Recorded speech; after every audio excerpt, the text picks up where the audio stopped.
ఇప్పుడే జీ5 app download చేయండి. చూడండి మీ ఫేవరెట్ టీవీ షోస్ ఎప్పుడైనా ఎక్కడైనా. ఏంటి మామ ఆలోచిస్తున్నావు? ఆవిడ వెళ్ళిపోయిందనా? ఆవిడ నిన్ను కాపాడింది. ఆవిడకు నీ రక్తం ఇచ్చి కాపాడావు. దేవుడి రుణం తీర్చేశావు. రక్త సంబంధం అంటే ఇదే. నేను నా కొడుకుని కాపాడితే నేనెవరో తెలియకుండా నన్నుక అమ్మలా అనుకుని నా కొడుకు నన్ను కాపాడుకున్నాడు. ఆవిడ నాకు చేసిన సాయం ముందు ఆవిడకి నేనిచ్చిన డబ్బు రక్తం చాలా తక్కువ సీత. రుణం తీరినట్టు ఎలా అవుతుంది? నిజమే మామ. ఆవిడ ఉండగానే మనం వచ్చుంటే ఆవిడెవరో ఏంటో తెలుసుకునేవాళ్ళం. ఆవిడకి అవసరమైన సాయం చేసుండేవాళ్ళం. అందుకే బాధపడుతున్నాను సీత. కనీసం ఆవిడకి థ్యాంక్స్ చెప్పే అవకాశం కూడా మనకి లేకుండా పోయింది. నువ్వు నాకు థ్యాంక్స్ చెప్పడం ఏంటి నాన్నా? నిన్ను కాపాడుకోవడం నా బాధ్యత. బాధపడకు మామ. మనం ఆవిడెవరో తెలియకుండా మీ అమ్మగారి పేరు పెట్టాము. ఆవిడ అత్తమ్మే అనుకుని ట్రీట్మెంట్ చేయించాము. ఆవిడ గుర్తుపెట్టుకుంటుంది. నేను ఆవిడ్ని హాస్పిటల్లో అడ్మిట్ చేసినప్పుడు తన ఫేస్ గుర్తుపట్టలేని స్థితిలో ఉంది. ఇప్పుడు ఆవిడ ఎలా ఉంటుందో మనకి తెలీదు. ఆవిడ్ని మనం గుర్తుపట్టలేకపోయినా మనల్ని ఆవిడ చూసుంటే ఏదో ఒక రోజు గుర్తుపట్టి పలకరిస్తుంది. పలకరించడం కాదు సీత, మీ వెన్నంటే నీడలా ఉంటాను. అనుక్షణం మిమ్మల్ని కాపాడుకుంటాను. ఆ రోజు త్వరగా రావాలి. నేను ఆవిడ్ని చూడాలి. థ్యాంక్స్ చెప్పి మా అమ్మలా చూసుకోవాలి.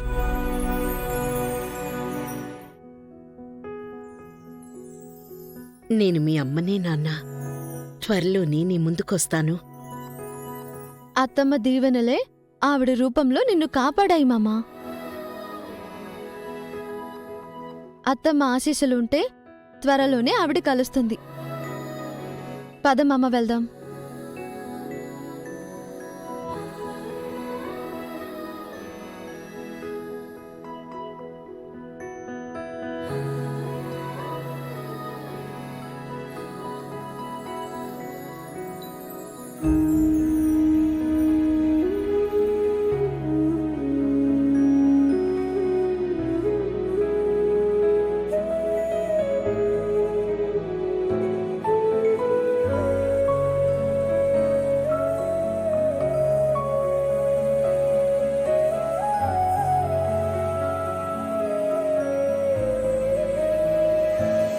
నా కొడుకు రామ్, నా మేన కొడలు సీత.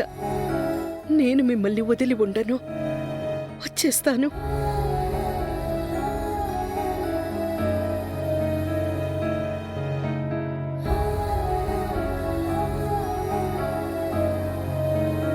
మీ కోరిక ప్రకారం మీరు డిశ్చార్జ్ అయి వెళ్ళిపోయారని వాళ్లతో చెప్పాను. చాలా థ్యాంక్స్ డాక్టర్.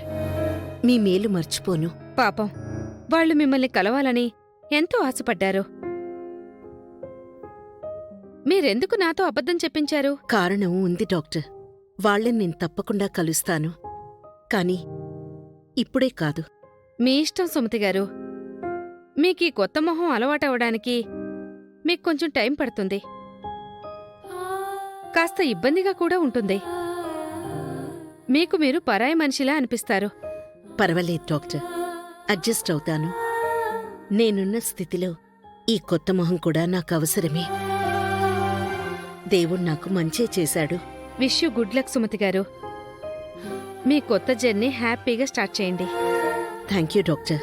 ఇక నేను బయలుదేరుతాను. ఎక్కడికి వెళ్తారు? మీకు తెలిసిన వాళ్ళెవరైనా ఉన్నారా? ఉన్నారు. నన్ను ప్రాణంలా చూసుకుని మా అన్నయ్య వాళ్ళున్నారు.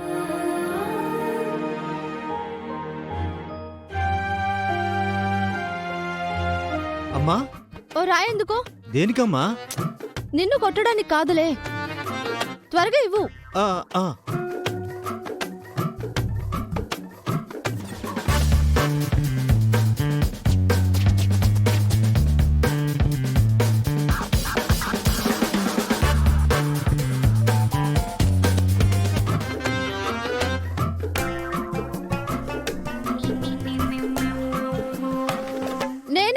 తలుపు తీయండి.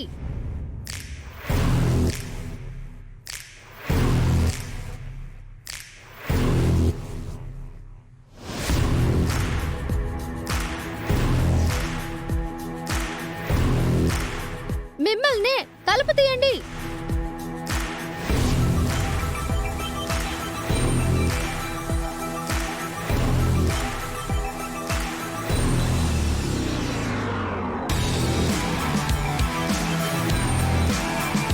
థ్యాంక్స్ బాబాయ్.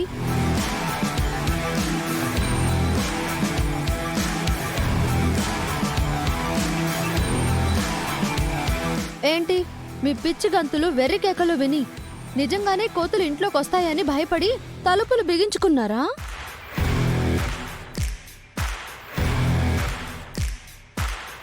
నీకెంత పొగరుంటే రాయితో మ్యూజిక్ సిస్టమ్ని పగలగొడతావా? ఏం చేయను మరి? తలుపులు తట్టాను, తీయలేదు. కాలింగ్ బెల్ కొట్టాను, ఆయన తీయలేదు. కిటికీలోంచి అరిచాను, ఆయన వినిపించుకోలేదు. అందుకే రాయితో కొట్టాను. అది ఎంత ఖరీదైన సిస్టమ్ నీకు తెలుసా? దాన్ని రాయితో కొడతావా? మనిషికో మాట గొడ్డుకో దెబ్బ అన్నారు చిన్నమావయ్య. మీరు నా మాట వినిపించుకోలేదు, నేను మీకు మ్యూజిక్ వినిపించకుండా చేశాను. మేం కావాలని మ్యూజిక్ పెట్టలేదు. పిల్లలు భరతనాట్యం ప్రాక్టీస్ చేస్తున్నారు. అదొక నాట్యమా మావయ్య? వీళ్ళు నాట్యకారులా? పిచ్చి గంతులు వేస్తున్నారు.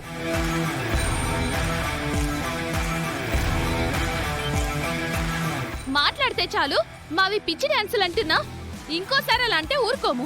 ఏం చేస్తారేంటి? మా పెద్దమ్మతో చెప్పి నీ భరతం పడతాం. మీరు చేసేదొక భరతనాట్యం, మళ్ళీ మీరు నా భరతం పట్టడం. ఎలా పడతారో చూపించండి. ఏంటా వెటకారం?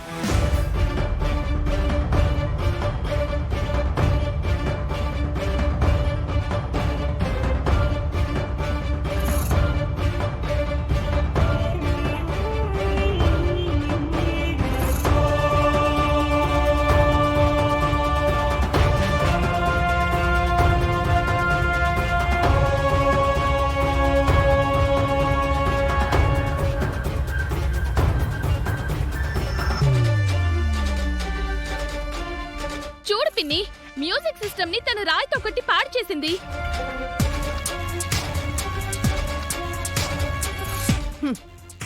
తనకు రాని భరతనాట్యం మీకొచ్చని ఓర్వలేకపోతోంది. తనకి ఒళ్ళంతా కుళ్ళు.